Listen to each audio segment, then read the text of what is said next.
Hello farmers, welcome back to my channel. All of you good morning అండి. ఈ video ద్వారా Anantapuram market యొక్క stock information share చేస్తున్నాను. So ముందుగా ఈరోజు డేట్ వచ్చేసి 28వ తేదీ అండ్ డిసెంబర్ నెల 2025 సంవత్సరం. ఇక ఈరోజు అనంతపురం టొమాటో మార్కెట్ స్టాక్ తీసుకుంటే కనుక నిన్న మొన్నటి మీద తీసుకుంటే కొంచెం పెరిగింది అని చెప్పొచ్చండి. సో అండ్ తర్వాత తీసుకుంటే కనుక రీజన్ ఏమి అనుకుంటే కనుక ఇతర మార్కెట్కి వెళ్తున్నటువంటి స్టాక్ ఏమైనా వచ్చి ఉండొచ్చు అని నేను అనుకుంటున్నాను. సో ఇంతే రీజను.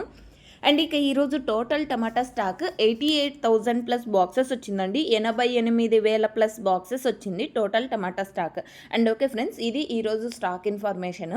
అండ్ ఇంకా యాక్షన్ అనేది స్టార్ట్ అవ్వలేదండి. స్టార్ట్ అయిన తర్వాత ప్రైజెస్ ఇన్ఫర్మేషన్ వీడియో అనేది షేర్ చేస్తాను నెక్స్ట్ వీడియో ద్వారా. అండ్ మీకు ఈ ఇన్ఫర్మేషన్ యూజ్ అయింది అనుకుంటున్నాను. యూజ్ అయినట్టయితే ప్లీజ్ లైక్ చేయండి. అండ్ డైలీ ఇన్ఫర్మేషన్ కోసం సబ్స్క్రైబ్ చేయండి మన ఛానల్ని. And thank you for watching this video.